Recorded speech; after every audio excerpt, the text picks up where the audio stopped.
So when it comes to building, I'd say I'm pretty damn good. However, many people just aren't. Recently, I asked you guys on my community tab what you struggled with the most with building, and today I'm going to go over the most highly requested topics: house shape, depth, block variation, interior, roofs, and most of all, detail. If you're not good at building at all, this video should help you out quite a bit, and even if you are a good builder, this video may teach y'all a few things. So let's get right into it. Starting with house shape. The shape of your house is one of the most important steps. It will literally determine how the rest of your house will look. If you're tired of building classic rectangles and square houses, allow me to enlighten you with the tactic we in the building business like to call the box method, or square method if you want to be a nerd. Essentially, it's a way to create unique foundations without any effort. You start with a box or a rectangle, like this, then connect and intersect other boxes into your original one like this. Break apart the middle, and that's it. A completely new and unique shape to build your house from. You may have seen me do this in my 100 days of hardcore. Quick tip with this is to not make the boxes too small. I usually never go below 5x5 because then the inside of your home will become very cramped. Now continuing on, we have depth. Depth is the distance from the top or surface to the bottom of something. Depth is not an easy thing to master. Many people will put too much or too little. The goal is to find that perfect balance. Some methods can be the use of pillars like this wall. Bring them forward a block and it creates an entirely new design. Or if you want to be fancy, add some cracks to your wall using stairs. Even the flattest of designs can be turned into something epic. The larger the build, the deeper the depth should be. On smaller builds, it's probably a good idea to not overdo it. This is because, with depth, comes less room on the inside. This entrance, for example, has 3 blocks of depth for the window alone, so that would be 2 less blocks that I would have if I didn't add any depth at all. That would mean I would most likely make this room incredibly large to make up for how much room this wall takes up. Creating depth can be tricky, but relying on the different shapes the game has to offer besides just squares is a great first step. Shut up, phone. For example, trapdoors, stairs, glass panes, the many different walls, and you can even mess around with the weirdest looking shapes like cauldrons, hoppers, fences, and fence gates. All of these things can be used for depth since they aren't full blocks. Learn your blocks and shut up, phone, holy crap. Now we move on to block variation. Block variation is used to represent age. The more modern your build is, the less block variation you should use. The thing I see most people do is use too many different colors with their variation. These paths are a perfect example. Too much color variation is bad block variation. Block variation is all about texture. These last 2 paths are a good example of perfect block variation, with the one on the right being nearly perfect in every way. Sometimes color variation is good in cases like these old rundown cobblestone walls, but you want to be careful. These only work because the green actually represents old age rather than a different type of block, because it's literally moss. The best builders know what type of blocks work well with others. For example, these floors.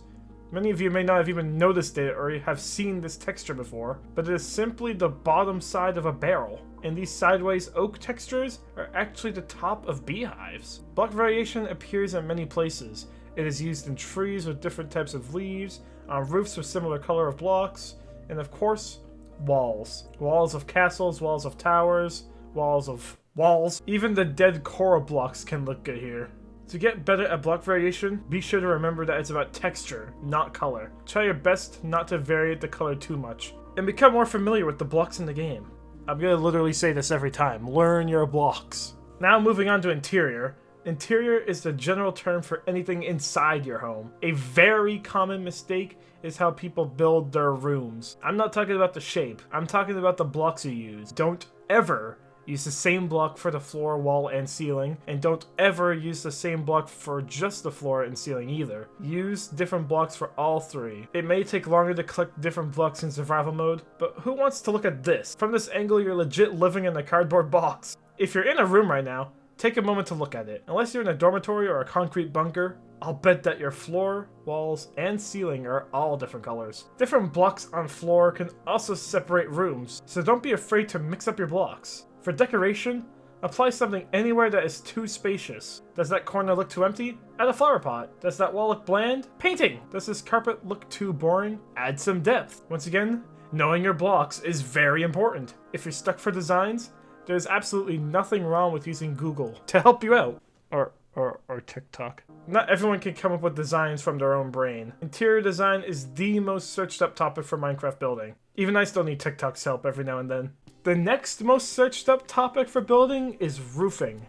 I cannot stress this enough. When building a roof, remember the theme of your build. If you're building modern, a completely flat roof like a gas station will suffice. Medieval Minecraft builds typically have steep slopes, but some tips for good roofs are to remember depth. Don't build them against the wall like this. Have them come out a block or two. You should definitely build your roof after you have built the rest of your house, so you know just how much depth to add.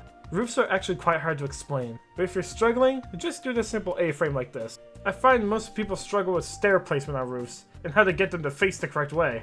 If you want to be perfect, F3 will tell you the direction you're looking in degrees. 45 and 135 are the center points, where you are looking perfectly diagonally. The stair will place according to where you look, not to where you stand.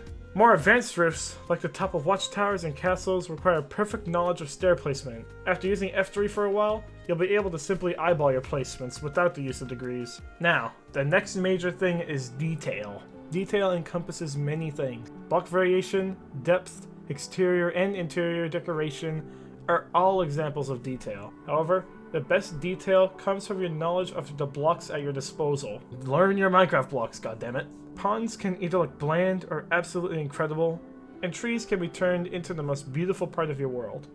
Honestly, the best method I use for coming up with detail is by looking around at pictures of the actual world. There are loads of pictures of details in buildings, towns, cities, natural parks, etc. And it's up to you, with your knowledge of the blocks in the game, to make these structures in Minecraft. Sorry if this video became a little bit too complicated. I'm not that good at describing things, but I think I kind of got the point across, maybe? Anyways, if you enjoyed this video, make sure to hit that like button and subscribe and all that good stuff. Make sure you are subscribed. If you think you already are, YouTube will sometimes glitch and unsubscribe you. It's happened to me before. And yeah.